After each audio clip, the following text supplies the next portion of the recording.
जय माता रानी दोस्तों की वीडियो में हम श्रवण करेंगे माँ सिद्धिदात्री व्रत कथा। माँ दुर्गा की 9वीं शक्ति का नाम सिद्धिदात्री है।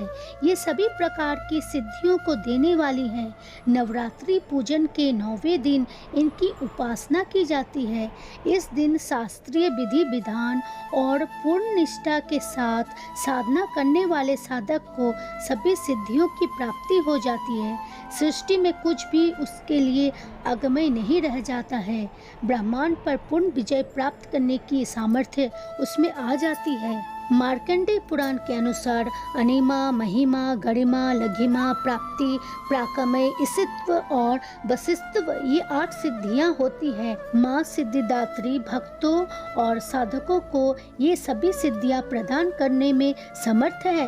देवी पुराण के अनुसार भगवान शिव ने इनकी कृपा से ही इन सिद्धियों को प्राप्त किया था। इनकी अनुकंपा से ही भगवान शिव का आधा शरीर देवी का हुआ था।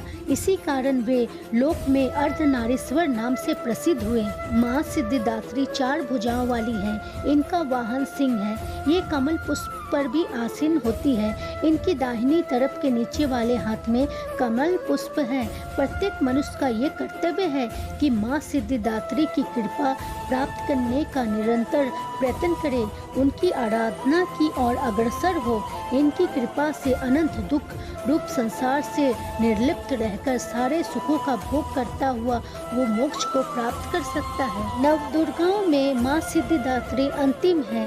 अन्य 8 दुर्गाओं की पूजा उपासना शास्त्रीय विधि विधान के अनुसार करते हुए भक्त दुर्गा पूजा के 9वें दिन इनकी उपासना में प्रवृत्त होते हैं। इन सिद्धिदात्री माँ की उपासना पूर्ण कर लेने के बाद भक्तों और साधकों की लौकिक पारलौकिक सभी प्रकार की कामनाओं की पूर्ति हो जाती है। सिद्धिदात्री माँ के कृपा पात्र भक्त के भीतर कोई ऐसी कामना शेष बचती ही नहीं है जिसे वो पूर्ण करना चाहे।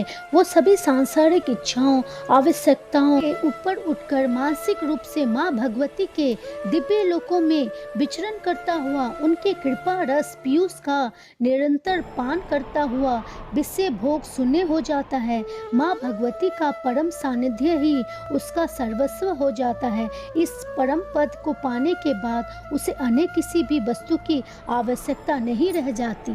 माँ के चरणों का ये सानिध्य प्राप्त करने के लिए हमें निरंतर नियम निष्ठ रहकर उनकी उपासना करनी चाहिए। माँ भगवती का स्मरण ध्यान पूजन हमें इस संसार की असारता का बोध कराते हुए वास्तविक परम शांतिदायक अमृत पद की ओर ले जाने वाला है। इनकी आराधना से जातक को समस्त सिद्धियों नवनिधियों की प्राप्ति होती है। आज के युग में इतना कठिन तप तो कोई नहीं कर सकता, लेकिन अपनी शक्ति अनुसार जप तप पूजा अर्चना कर कुछ तो माँ की कृपा का पात्र बनता ही है। प्रत्येक सर्वसाधारण के लिए आराधना योग्य ये श्लोक सरल और स्पष्ट है। माँ जगदम्बे की भक्ति पाने के लिए इसे कंठस्थ कर नवरात्रि में 9वीं के दिन इसका जाप करना चाहिए। या देवी सर्वभूतेषु माँ सिद्धिदात्री रूपेण संस्थिता नमस्तस्यै नमस्तस्यै नमस्तस्यै नमो नमः। अर्थात हे माँ सर्वत्र विराजमान और माँ सिद्धिदात्री के रूप में प्रसिद्ध अम्बे, आपको मेरा बार बार प्रणाम है या मैं आपको बारंबार प्रणाम करती हूँ। हे माँ मुझे अपनी कृपा का पात्र बनाओ। में नवरात्रि के 9वें दिन माँ सिद्धिदात्री की पूजा अर्चना की जाती है। असुरों का संहार करना, देवताओं का कल्याण करना, यही उनके अस्त्र शस्त्र धारण करने का कारण है। आइए सुनते हैं माँ सिद्धिदात्री की पौराणिक कथा।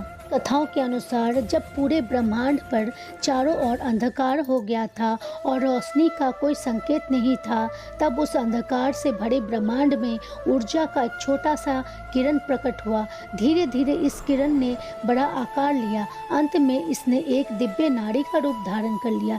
ये देवी भगवती का 9वां स्वरूप माँ सिद्धिदात्री का था। माता ने प्रकट होकर ब्रह्मा, विष्णु और महेश को जन्म दिया। पुराणों के अनुसार भगवान शिव शंकर ने भी माँ सिद्धिदात्री की कृपा से ही सिद्धियों को प्राप्त किया था। सिद्धिदात्री की कृपा से ही शिव जी का आधा शरीर देवी का हुआ था। इसी कारण से उन्हें अर्धनारेश्वरी नाम से भी पुकारा जाता है। इस दिन देवी का पूजन करने से मोक्ष की प्राप्ति होती है। देवी के इस रूप की पूजा व्यक्ति को अमृत मार्ग की ओर ले जाने का काम करता है। नवमी के दिन भक्त माता की पूजा अर्चना करने के बाद कन्या भोजन कराते हैं। ऐसी मान्यता है कि कन्या भोजन कराने से ही माता पूजा को ग्रहण करती है। इसके अलावा एक अन्य पौराणिक कथा के अनुसार जब सभी देवी देवता महिषासुर के अत्याचारों से परेशान हो गए थे, तब त्रिदेव ने सिद्धिदात्री को जन्म दिया था, जिन्होंने महिषासुर से युद्ध करके उसका वध किया और उसके आतंक से लोगों को मुक्ति दिलाई। तो दोस्तों, कथा यही समाप्त होती है। वीडियो अच्छी लगी है तो चैनल को सब्सक्राइब जरूर कीजिएगा, बेल बटन पे दबा दीजिएगा, जिससे आने वाली वीडियो की नोटिफिकेशन आपको मिलती रहेगी। लाइक शेयर भी कर दीजिएगा और कमेंट में लिखिएगा जय माता रानी।